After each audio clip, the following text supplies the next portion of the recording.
cuéntanos un poquito acerca como de ese paradigma de hacia dónde nos vamos, y yo creo que antes de llegar a donde llegamos, el momento en que nos morimos, existe el tal famoso túnel. O sea, hablemos un poquito acerca de eso, porque me parece supremamente interesante como cuál es la travesía, cuál es el puente y a dónde es que vamos, para dónde es que vamos a ir a parar. Perfecto, pues mira, el tema del túnel, yo anteriormente, con 20 y pocos, no pensaba que existía, pero tuve una experiencia cercana a la muerte y verifiqué en mis propias carnes que sí que existe, y muy a mi pesar está. Con esto, ¿qué quiero decir? Bien, voy a explicar el tema del túnel de la muerte con con unas ¿cómo se llama? Con unos gráficos que os voy a poner ahora, lo que son todo el esquema, para que lo podáis llevar, para que lo podáis seguir al detalle y lo podáis entender. Así que vamos para allá, que lo tengo aquí preparadito. Así que dame un microsegundo, que lo voy a poner aquí para que todos podamos tener tranquilamente. Mira, aquí lo tenemos. Bien, como decía, estando vivo, estamos aquí en el punto número 1. Es decir, estamos vivos, estamos en un 3D. ¿Qué sucede ahora mismo? Pues que para ver el famoso túnel, ¿qué tiene que suceder? Pues tranquilamente tiene que... Vamos, lo único que tiene que suceder, ¿qué es? Pues que tengas que morir. Que morir. Y si te mueres, pues tienes que morirte para verlo. Ahora, ¿qué tipos de muerte existen? Pues mira, existen 3 tipos de muertes. Aquí en el esquema tenéis la N, la V, la C. ¿Qué es esto? La muerte N. N de natural. La muerte natural. ¿Qué significa la muerte natural? Pues tranquilamente, la muerte natural es ¿qué? Pues súper fácil. Pues, y se entiende, creo que bastante bien, pues cuando ya nos hacemos muy mayores, tenemos un bajón energético y los órganos de nuestro cuerpo, pues chica, pues no funcionan del todo como funcionaron cuando nacimos. Se van deteriorando como buena máquina que tenemos, con lo cual ahí empieza un poco el declive. Eso es la muerte natural. Si seguimos, tenemos la V. La V es muerte voluntaria. Y aquí tenemos 2 tipos de muertes. Muertes voluntarias conscientes y muerte voluntaria inconsciente.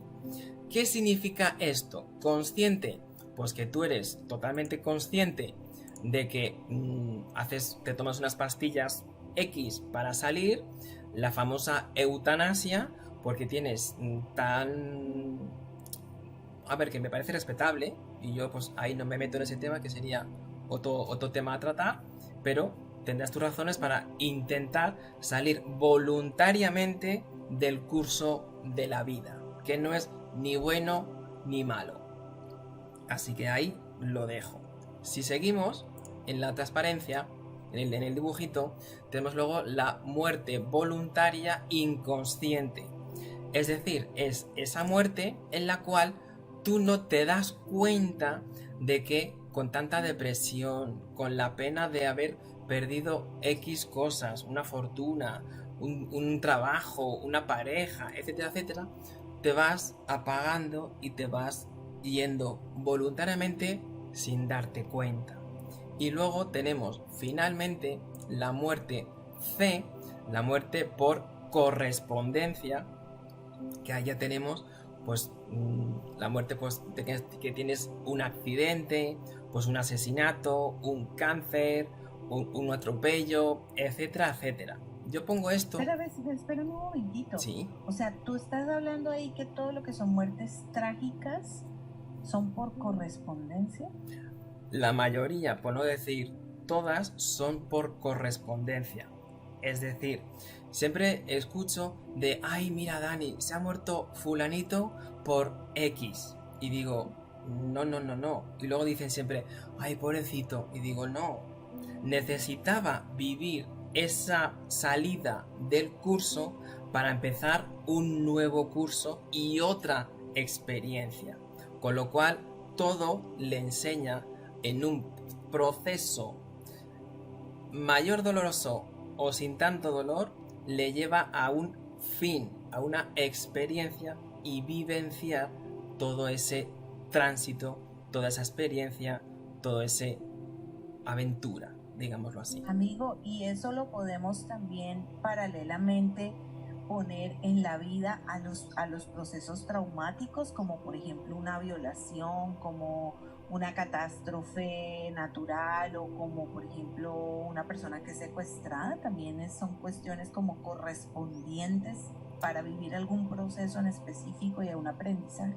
Sí, de hecho hay una ley universal que es: no te sucede nada y no te pasa absolutamente nada que no esté predispuesta para tu evolución, para tu aprendizaje, para tu trascendencia del alma. Es decir, y con lo que acabas de comentar, te puedo poner un ejemplo de una chica que vino a consulta y me dijo: Dani, me ha sucedido algo, vamos, de lo peor, etcétera, etcétera. Y digo, bueno, pues no me digas nada, porque cuanto menos sepa yo, mejor para vosotros en consulta. Y pues se vio, me conecté con su energía, porque yo trabajo por energía de voz o por la fotografía, y si estaba ahí en consulta, pues con la energía de la mirada, más que suficiente. Y dije yo, wow, aquí ha habido una violación, como acabas de comentar.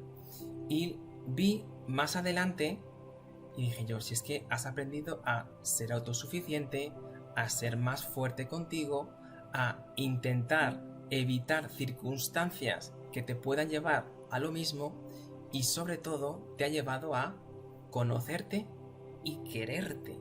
Y de hecho ahora mismo estar aquí y ser la ejecutiva directora de un banco que sin ese proceso no hubieras conseguido. Así que entre tú y yo, dale gracias a ese evento que tú planificaste en tu apertura a este mundo para poder evolucionar y estar donde tú estás ahora.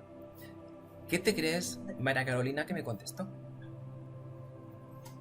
No, pues no creo que, cierra tu micro, no creo que haya sido fácil entenderlo.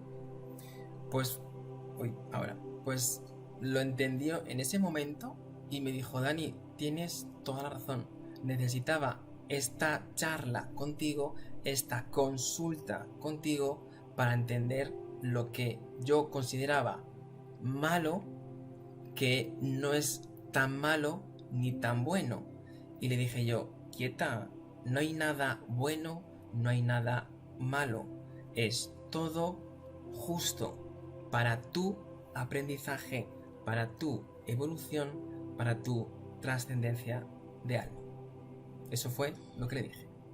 Estoy tan tocada con todo lo que estamos hablando, porque en el crecimiento y el desarrollo personal te enseñan todo el tiempo la famosa frase: no preguntes por qué, pregunta para qué. Y entonces nos meten en la cabeza en que debemos estudiar el para qué y no el por qué. Pero esto que tú estás explicando es muchísimo más profundo, porque realmente sí es el para qué, pero es porque tenías que pasar por ese evento para poder llegar al entendimiento.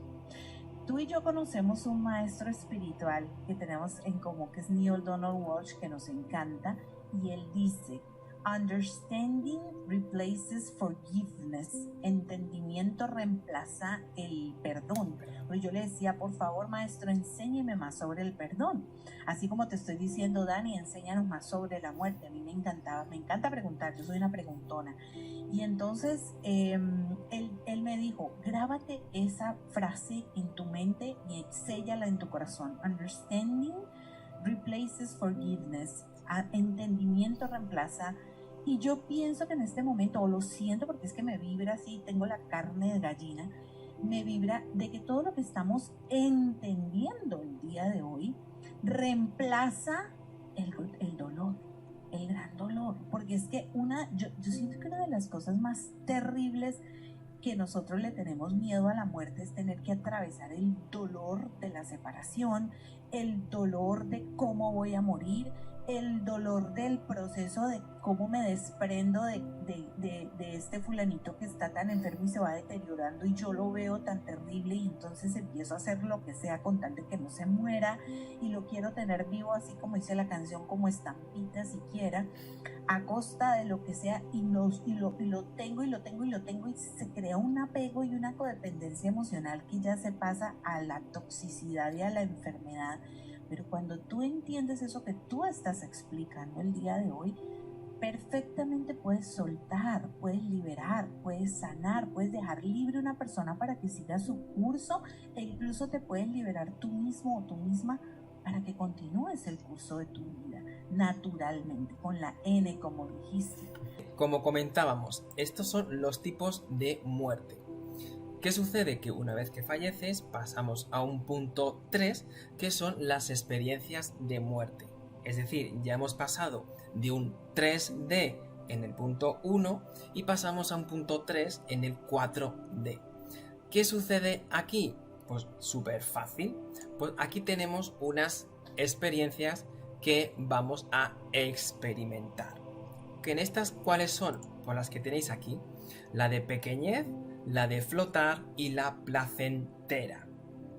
La de pequeñez es lo que comentábamos, que mucha gente está como aterrorizada, en el que va a experimentar, ay, pues voy a estar aquí, pues he sido muy malo, voy a ir al infierno. Sí y no. Es decir, la experiencia de pequeñez es única y exclusivamente para personas que en esta vida humana han sido un poquito revoltosos, un poquito puñeteros, un poquito, como digo yo, un poquito persona tipo impresora. Es decir, dice Dani, ¿qué dices? Te estás yendo muy ingeniero. Persona impresora HP. Ya me entendéis, la HP. ¿Vale? Con lo cual, ahí tenéis personas que han sido no muy buenas, ¿de acuerdo? Esas son las que experimentan lo que tenéis aquí, la experiencia de pequeñez. Es decir, si se puede resumir con una palabra, son personas que tienen una sensación como de incomodidad. Es que están como, ay, pues creo que no he sido muy bueno y creo que estoy experimentando la de vuelta, ¿de acuerdo? Así que desde ahora, ser buenos, ¿eh? Que no os me entere yo que sois malas personas. Sigamos con el ejemplo. Luego tenemos la experiencia de flotar. Esto de flotar son personas que experimentan pues lo típico de que estás haciendo una operación a corazón abierto en el hospital, o incluso en un accidente de coche que sales por los aires y luego dices, ¡oh!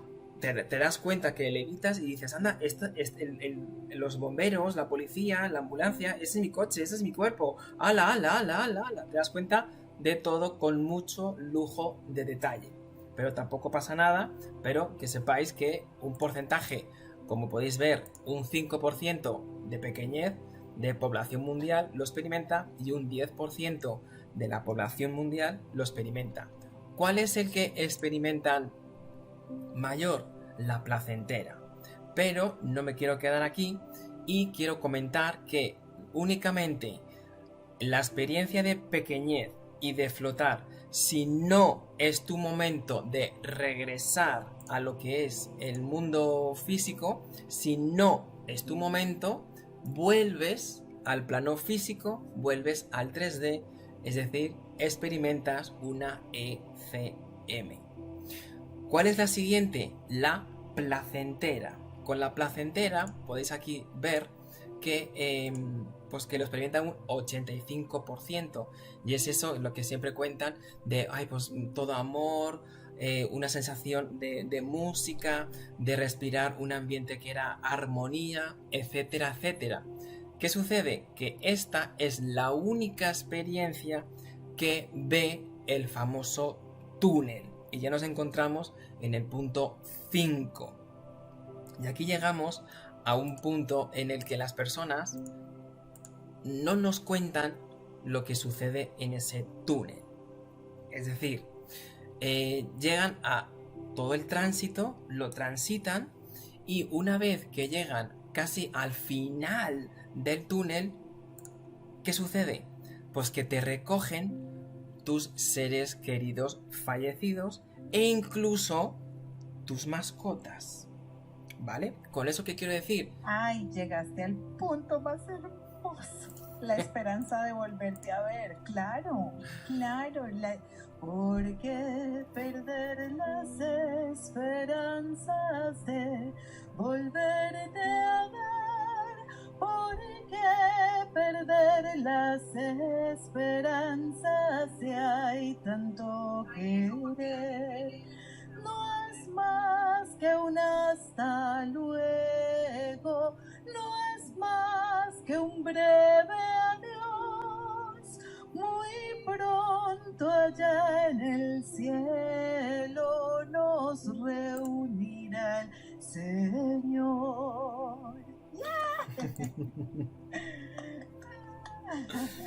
Pues sí, ahí están las mascotas que nos están también recogiendo, porque también los animales, las mascotas, tienen esa esencia, tienen esa alma. Y a lo que decía, ¿por qué llegamos a ese punto que nadie nos cuenta?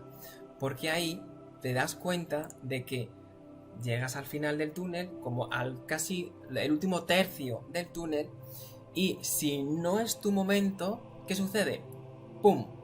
Regresas a estar vivo. Estás experimentando una ECM. Pero ¿qué sucede si es tu momento? Si es tu momento, pues tranquilamente estamos en el punto 6 y hay un maestro, se suele decir que es un maestro ascendido, que es, para que entendamos, como un director de zona encargado de, junto con tus familiares y mascotas, llevarte ya en la quinta dimensión a un lugar como una salita donde se va a proyectar tu cinta de vida, tu película de vida. ¿Para qué? Y tú, Dani, entonces este maestro ascendido, el único encargado es llevarte a la salita. Y te diré, no. Te lleva a la salita para que tú, a ti mismo, hagas una autoevaluación de tu vida. Y él, ¿qué va a hacer? Una evaluación neutral de tu autoevaluación. ¿Para qué? Para lo siguiente. Atención, que ahora viene lo bueno. ¿Para qué? Pues para que, después de esa evaluación, o también llamado purgatorio, según la nota que puedas tener, te pase a un estado indefinido o a un estado temporal. Y tú puedes preguntar, ay, eso de indefinido suena muy mal. Y yo te diré, no pasa nada. El indefinido es unas características y el temporal es otro. Para resumir un poquito y no hacer muy larga, el indefinido pues no tiene muy buena nota. Tiene como un sentimiento de incumplimiento o de muchos apegos materiales o emocionales. Y los temporales sacan mejor nota y pasan a ese estado de que, bueno, pues haces estos deberes y ya pasas al siguiente nivel, al siguiente curso, que es más bonito. ¿Cuál es el siguiente curso que pasan? Pues tranquilamente pasan tanto los indefinidos como los temporales. Los temporales, como veis, pasan más rápido que los indefinidos. Los dos, es decir, ambos en el momento determinado, pues pasan los dos sí o sí a una sexta dimensión, donde ahí hacen un nuevo curso, un nuevo diseño de su vida futura. Con esto que quiero decir y que quede bastante claro, vuelvo al esquema. Tenéis aquí un 3D, un 4D, un 5D y un 6D. para que entendáis dónde se comunican las personas fallecidas del más allá con nosotros los mediums. Las personas que están fallecidas, la mayoría están en el 5D, en la quinta dimensión, y tienen que bajar su nivel de vibración a un 4D. Y nosotros, los mediums reales, tienen que ir a el 4D. Traducido, la comunicación mía con los fallecidos se da en un 4D. Es decir, yo, como medium, tengo que elevar mi nivel vibracional y mi frecuencia a un 4D. Es un esfuerzo. Y ellos tienen que hacer otro esfuerzo para de la quinta ir a la cuarta. Es decir, tanto ellos como yo, para comunicarse, hay una inmensa cantidad de energía consumida. ¿Con esto qué quiero decir? Porque mucha gente me pregunta, Dani, los fallecidos están todo el rato conmigo, con nosotros, ¿ven lo que hacemos constantemente? No. Motivo y razón, porque no pueden estar haciendo ese gasto de energía. Es decir, un ejemplo para que se me entienda, de que ellos tienen que ir a bucear a la piscina y yo pues tendría que estar con las tráqueas estas que tienen los peces, meterme en el agua y estar ahí todo el día cogiendo el oxígeno como los peces. Es decir, ¿yo estoy 24 horas conectado? No. ¿Ellos fallecidos están todo el día 24 horas 7 con nosotros? No. Con lo cual ahí tenéis donde se establece la comunicación.